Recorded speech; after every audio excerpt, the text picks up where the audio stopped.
Hello friends, and a very happy Sunday to you. My name is Adam Holmes.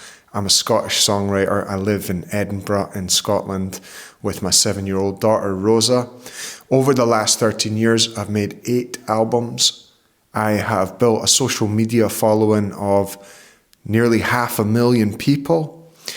I have had songs feature in movies like Hallmark movies, Outlander, extensively on the BBC. I've shared stages in the thousands of concerts that I've done with the likes of John Prine, the likes of Sturgill Simpson, the likes of Van Morrison. And I've been very fortunate to live a very creatively fulfilling life. And over the last 13 years, that's really been the arc. Sometimes when people ask me what I do for a living, it's tricky to answer because really it's split between coaching, it's split between songwriting, collaborating, lots of different things, but always creativity at the core. And so what I do every Sunday is I take a little bit of time to chat about what I'm up to chat about what I'm working on and what I'm struggling with and how I'm maybe overcoming it. And that's what the Sunday catch-up is. So welcome. It's great to have you here. This week I have been hanging out in Edinburgh with my daughter Rosa. She's 7 years old. Of all the transitions in my life, 100% the biggest one was becoming a parent. And we have been having a great week. I took her out for pizza last night. And it's just amazing to get to this age of having a 7-year-old and really being able to just spend time with her, I guess, and just enjoy that and really enjoy the small moments of just her mind emerging, and it's a beautiful thing. I really, really love being her dad, and I think that me and her have an amazing connection just outside of the fact that I'm her dad and she's my daughter. Of course, that's a precious, special connection, but I do feel strongly that she's just a cool wee kid and I like her and I like hanging out with her. So I got a good one and that's a blessing. But yeah, really enjoying sharing the delights of the city with her. As I mentioned, I live in Edinburgh in Scotland and it truly is a very, very beautiful city. And I've lived here for 15 years actually. I've lived in town. I came from a small seaside town. I'm one of 8 kids. And I got out of the seaside town that we grew up in pretty quick. When I was 15, I was ready for the bright lights. I was ready for the excitement of the town. And I can remember coming into town and just seeing everyone skateboarding, seeing everyone graffitiing, seeing everyone rapping. And man, it was exciting. For me at that time, it felt so exciting to find a tribe of people that were into creativity, I guess, even at that age. It was such a cool thing and it was a cool atmosphere to be around. And I can remember getting the 42 bus up from Portobello, where I lived, into the town and just, man, the feeling and walking through the meadows and the barbecue smoke and the smell of people smoking and just the atmosphere. I loved it. It felt amazing. And that's where I live now. I live at the Meadows in Edinburgh. And to be honest, I still have that feeling every day. I wake up here and I just feel, I can't believe I'm here. I can't believe I get to share this with my kid, that she gets to grow up here. And it's a great area and we're very happy here. So I feel blessed in that regard. And yeah, this week I've just been chilling. To be honest, I've been doing some bits of work. I had norovirus just back there, and I feel like, do you guys ever have that feeling where you're like, you get better, but I don't know, man. It's been a few weeks now, and I'm not feeling 100% still, but I feel okay in that. I feel like this is what it is. I'm low energy, but I'm feeling positive. I'm feeling healthy and happy in my mind. And there's that saying like health is wealth. Man, that's true. And I think also it's maybe underestimated how much it's true on the mental side. I think we often think of that saying and we think of the kind of physical side, right? I think your mental health is so important. It's so important. I invested in years of therapy, changed my life. Any of you guys out there that are thinking about, definitely recommend definitely do it. This week, I had a whole idea to do a Sunday catch-up on putting yourself out there.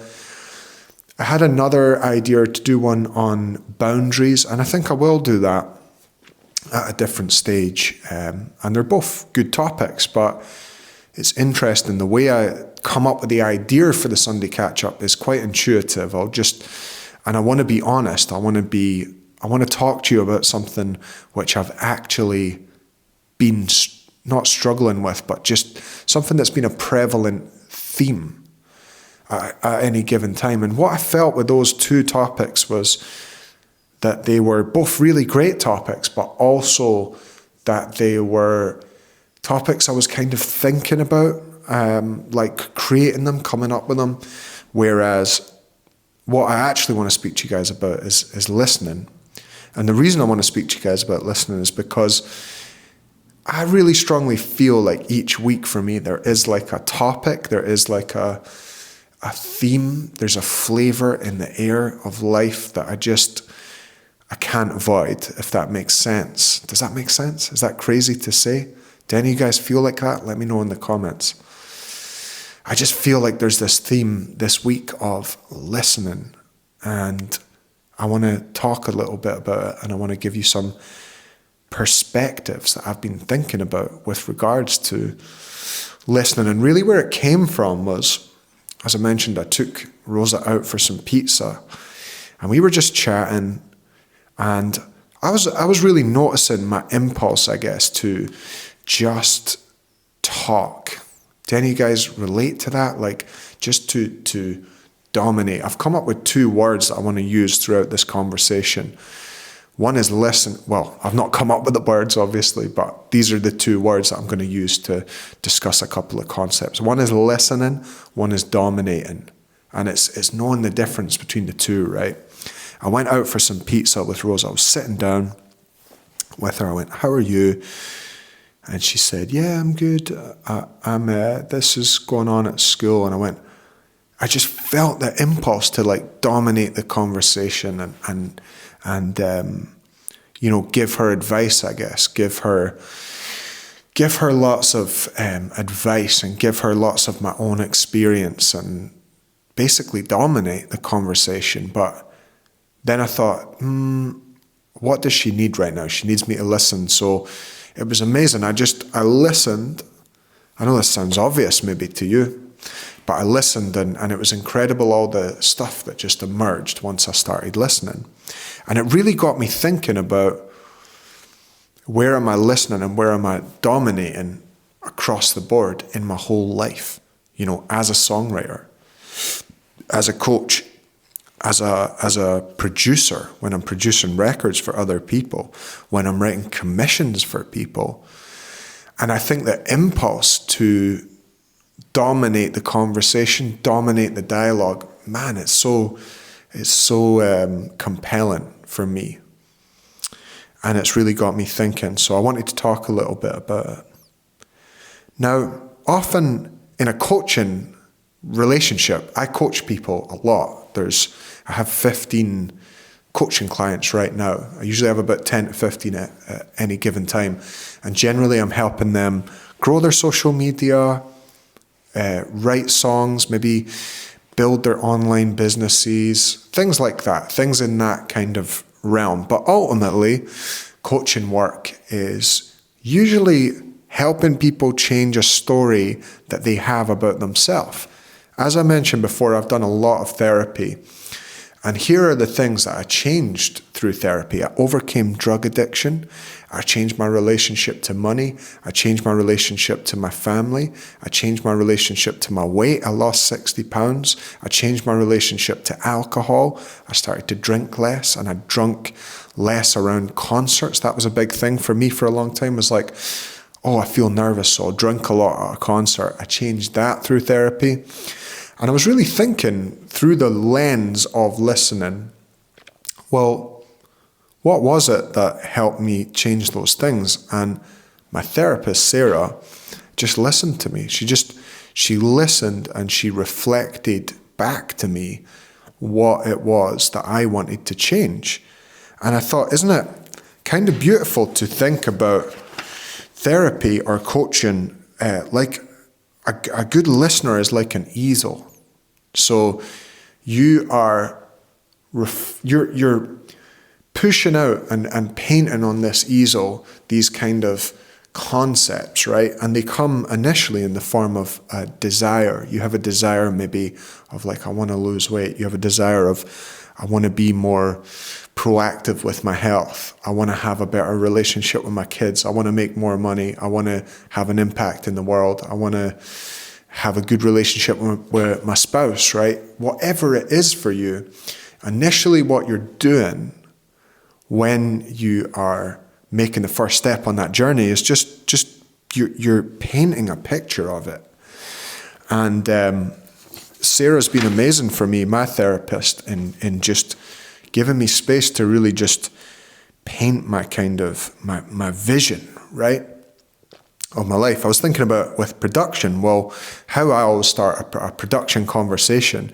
If I'm going to be producing an album for someone, the first thing I like to ask is, well, what are you listening to? What do you like? Because usually as songwriters, we have things that we're into at any given time. Like I've gone through seasons in my life of being just Bob Dylan, or Van Morrison, or Bob Marley, or Neil Young, whatever. But there might be even more specifically, a particular album, or the sound of a particular album, or the sound of a particular song even, right? So often my dialogues with people around production come from, well, what do you love?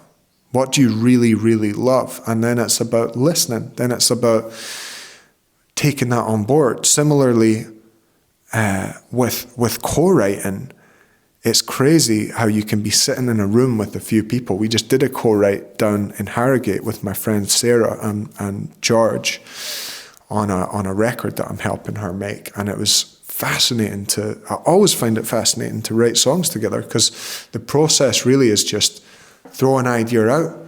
Everyone holds that idea. And when I say idea, it could just be one line of the song. Throw an idea out. Everyone holds the idea and you listen together, right? You're listening together. And George said a really cool thing to me about that writing session. He said, well, if the idea gets past 3 people, it's a good idea. I thought, that's awesome. That's an amazing concept in collaborating, right? But what he really means is, if 3 people can listen to it without wanting to vomit, that's the feeling when you're writing is, can I just listen to this piece and feel okay about it? It's about listening. So it's dead interesting. Once I started digging into everything in my work, I'm realizing more and more, it's like listening is that secret sauce everywhere. It's so cool. I was thinking about parenting as well, and thinking, well, what's your job as a parent, right? And I think personally, I guess it's different for everyone. I think that your job as a parent is to listen to your children's interests and concerns. Not only to listen, but to unearth them and to give them space to then, in the case of concerns, get better. In the case of interests, become more. I think that's your job as a parent. Obviously, there's the practical jobs of, giving them a safe, comfortable place to sleep, and feeding them good food, and making sure they get enough sleep, and getting them to school on time, and those things. But like beyond that, when you're kind of getting into the molding of their mind and the molding of their soul, and the bringing together of all of the different pieces that make them who they are, I think really the idea has to be to listen to their interests and make more of it, and listen to their concerns and ease those concerns. In the case of songwriting, I often say to my songwriting coaching clients, in regards to melody, right? Because a lot of people might have a melody and then they're trying to put words on top. And really your job as a songwriter is to listen. Your job is to listen and see, what does that melody want to say? Now it's a little bit like tone of voice. I could use this tone of voice to you right now. Like, songwriting's all about listening. It's all about, and it's going to turn you off. You're going to feel like, man, that's a lot. But if I was using a tone like, yeah, I think songwriting is about listening. Maybe it's about listening. Maybe songwriting is about listening to the melody. You see how it changes the way that you receive the message, right? So often in songwriting, if you have a song which is jarring or feels clashy, it can be because you're not listening well enough to the melody, and you're trying to put a meaning on top of that melody that it doesn't want. So melody is like tone in the conversation of songwriting. I think interests and concerns with your kids they're like the melody of your children. Again, it's listening. It's like having the lack of ego to actually just listen. So why do we not listen? If this is all true, and if listening is important, and listening creates all of the results that we're hoping to create, aka the good life, why would we not listen? Well, I reckon it's self-esteem. I think we often want to, I'm speaking for myself, and you can just see if any of this reflects for you. Often I want to increase my self-esteem by, quote unquote, doing it for others, right? As a coach, as a parent. I mean, one small example, the other day I was coaching my client, and he is doing a crowdfunder campaign, and he was like, needing captions on a video. I was like, I'll do it, man. Send it over, right? And I did it, and then I was stressed, like, oh God, I'm trying to do this, and I was like, what am I doing? I'm stealing his self-esteem by kind of doing it for him, right? And I think when we dominate in a conversation, that's sort of what we're doing. We're stealing the self-esteem of like our kids or our coaching clients or our friends or our family by like doing it. Here's what I would do. This is how I would do it. That's what I'd do. So rather than letting them have their discovery about the thing and increasing their self-esteem, we're almost robbing it from them somewhat unfairly. So yeah, I think we don't listen because we want to increase our own self-esteem. I also think we want to increase our own self-esteem by, quote unquote, proving what we know. And we think that our goodness in life and our worth in life comes from proving what we know. Now, here's an example of how that's definitely not true. When you last saw a baby, what did it say? Nothing. It's just there. It's just this little presence, and it's just the most amazing thing. And people just, you notice someone brings a baby into a cafe, and everyone just wants to be around this amazing little presence, and it just draws people in like a magnet, right? And it's not like, hey, I know how to breastfeed. Yeah, I'm the best at, pooing in my pants, and I'm awesome at, falling in the sand face first. It's not trying to show what it knows. It's not there's no interest in, it's just curiosity and this beautiful energy that emanates off of little babies. I think a big part of it is just because they're just existing. They're not trying to justify themselves. They're not trying to prove themselves. They know that they're enough by just existing. And then so they can listen because they're not filling in all of this space with trying to get self-esteem by doing stuff and saying stuff, and it's a beautiful energy to be around, and so I think the listening energy is one of non-ego. I've written 5 questions. I think these questions could possibly help you with your listening.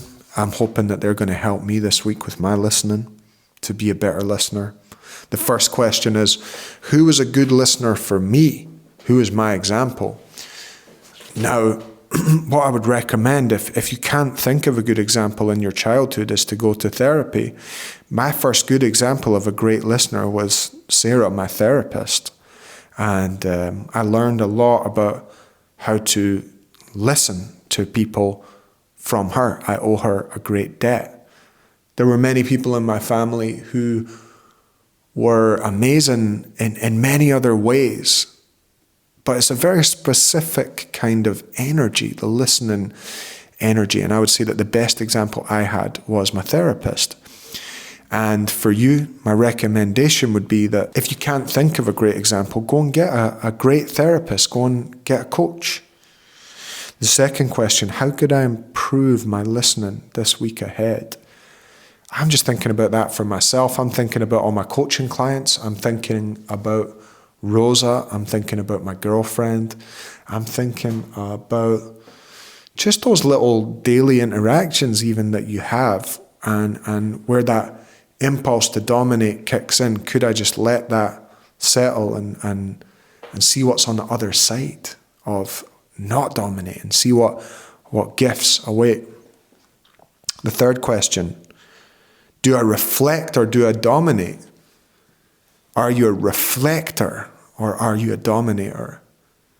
If you think about the easel, are you willing to be an easel for others? Are you willing to let them throw paint at the wall and you be that wall? It can be a beautiful thing. The fourth question, how would my life improve if I was a better listener? So, if I was asking myself this question, I would be thinking, well, I reckon my relationship with Rosa would continue to improve. I think the same for my relationship with my girlfriend. I think in my friendships, there could just be, I could get to know my friends better, honestly, just by listening, just by listening to them. The fifth and final question, do they need a good talking to or a good listening to? This could apply for your kids, this could apply for your friends, this could apply for yourself. Do you need a good talking to or a good listening to?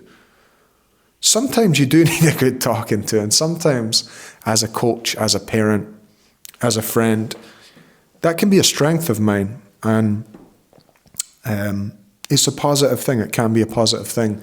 But how often have you felt like, I just really need someone to listen to me? I can remember that feeling almost as a wee kid. I just need someone to listen. And I must say it's an area where my girlfriend is an amazing listener. And she really has let a lot of my own visions and dreams just be painted on the wall. And it's been so helpful for me. And I've learned a lot about listening from her. And like I say, I've learned a lot about listening from my therapist, Sarah. But do they need a good talking to or a good listening to? Maybe you could ask yourself in the week ahead, when you're feeling that impulse to dominate the conversation, whether the person you're chatting with needs a good talking to or a good listening to. I hope you guys have enjoyed this episode today. I appreciate that you tuned in and spent the time. If you've made it this far, come and join our club. There's 650 of us in there. There's a lot of content like this that can help you live a more creatively fulfilling life. There's courses on prosperity. There's courses on songwriting. It's like a little university that you can dip into at your own leisure. We have a WhatsApp coaching group community, and it only costs $1.50 to join us in there. You can pay whatever you want. There's people paying $200, $150 once they're in and they get the value. But I want to make it as accessible as possible. So if you're not already in the club and you're watching this, click the link in the top comment and come and join us in the club. And if you're already in the club, God bless you. I appreciate you, and I hope you loved this episode today. If you guys want to be coached one-on-one by me, be aware the only way you can do that is through the club. And the next set of coaching slots are opening on the 1st of May, and there's very limited slots. So if you do want to be coached by me, if you want me to listen to you, to be your easel, If you want to cast your paint on the wall and get your vision together and work together on your vision, it would be my absolute honor to help you pull your dreams out of obscurity and create the life of your dreams, create your reality. If you want to do that, the only way you can do that is by being in the club and bidding for the slots. If you'd like one of the slots in May, there's only 10 at a time because that's what I have capacity for. If you want to be coached by me one-on-one, let it be known in the club. There's a tier in the club called the Inner Circle, and I only have 10 slots at a time for that. So there is actually one slot going right now unexpectedly. One person was no longer able to be coached. So if you want to be coached, you could hop in right now in the Inner Circle. And if you missed that slot, then as I mentioned, there's slots opening in May. You guys have a great day. I'll look forward to chatting to you soon. Cheers.